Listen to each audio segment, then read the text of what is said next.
ত্রয়োদশ জাতীয় সংসদ নির্বাচনে বাতিল হওয়া মনোনয়নপত্রের বৈধতা ফিরে পেতে আপিল করার দ্বিতীয় দিন আজ সকাল থেকেই অনেকে রাজধানীর আগারগাঁওয়ে নির্বাচন কমিশনে আসছেন আপিলের আবেদন জমা দিতে। সোমবারের ৪২টি সহ আপিল জমা দেওয়ার সংখ্যা এখন পর্যন্ত ৫৯টি। তবে তীব্র শীতের কারণে সকালে খুব একটা ভিড় ছিল না প্রার্থীদের। বেলা বাড়ার সাথে সাথে অনেকেই আপিল আবেদন করতে আসছেন। আপিল জমা দেওয়ার শেষ সময় ৯ জানুয়ারি বিকেল ৫টা পর্যন্ত। ১০ থেকে ১৮ জানুয়ারি পর্যন্ত চলবে আপিল নিষ্পত্তির কাজ।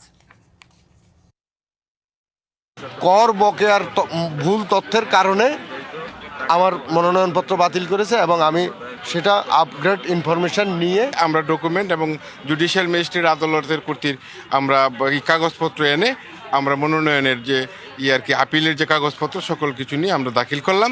ওনারা ভাবছে যে পরে করলে বোধহয় হবে, তো পরে তো আর করার সুযোগ দেয়নি। যেদিন বাছাই হয়েছে সেদিন আমাদেরকে বাতিল করা হয়েছে।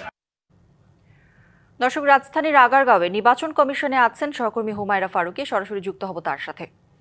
হুমায়রা, যারা আপিল করছেন প্রার্থিতা ফিরে পেতে, কি যুক্তি দেখাচ্ছেন তারা এবং তাদের কোনো অভিযোগ রয়েছে কিনা জানাবেন।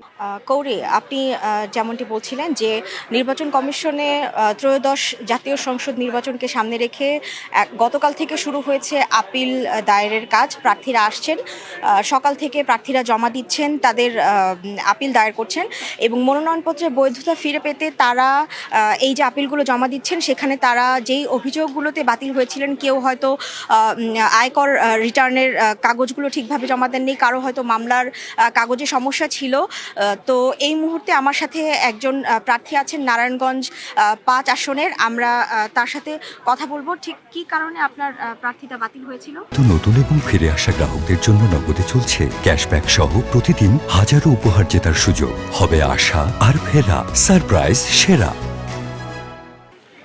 বিসমিল্লাহির রহমানির রহিম। আমি ইঞ্জিনিয়ার মোহাম্মদ নাহিদ হোসেন, গণ অধিকার পরিষদের নারায়ণগঞ্জ ৫ আসনের মনোনীত প্রার্থী। আমার মনোনয়ন জমা দিয়েছিলাম ২৯ তারিখে।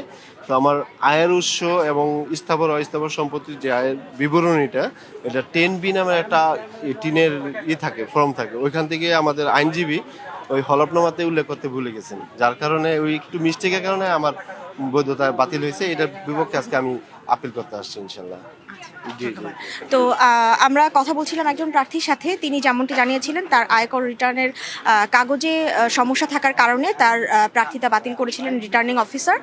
তবে তিনি আজকে আপিল জমা দিচ্ছেন এবং এখানে বেশ কয়েকজন প্রার্থী আমি পেয়েছি, তাদের সাথে কথা বলেছি। তারা কিন্তু কিছু অভিযোগ করেছিলেন, যেমন আইনশৃঙ্খলা পরিস্থিতি নিয়ে দু একজন বেশ ক্ষোভ প্রকাশ করছিলেন। তারা বলছিলেন যে হেভিওয়েট প্রার্থীদেরকে মাঠে বেশ সহযোগিতা করা হচ্ছে সব দিক থেকে, তারা বঞ্চিত হচ্ছেন। তো এরকম বিভিন্ন ধরনের অভিযোগ তারা করেছেন। আর আপনি জানেন যে আজ সকাল থেকে এখন পর্যন্ত মোট 17টি আপিল জমা পড়েছে এবং এই 17টি গতকালকে পড়েছিল মোট 42টি এবং আজ সকাল থেকে আবার শুরু হয়েছে। কিন্তু শীতের তীব্রতার কারণে এখনও হয়তো প্রার্থীরা পুরোপুরি ওইভাবে ভিড় এখানে করছেন না।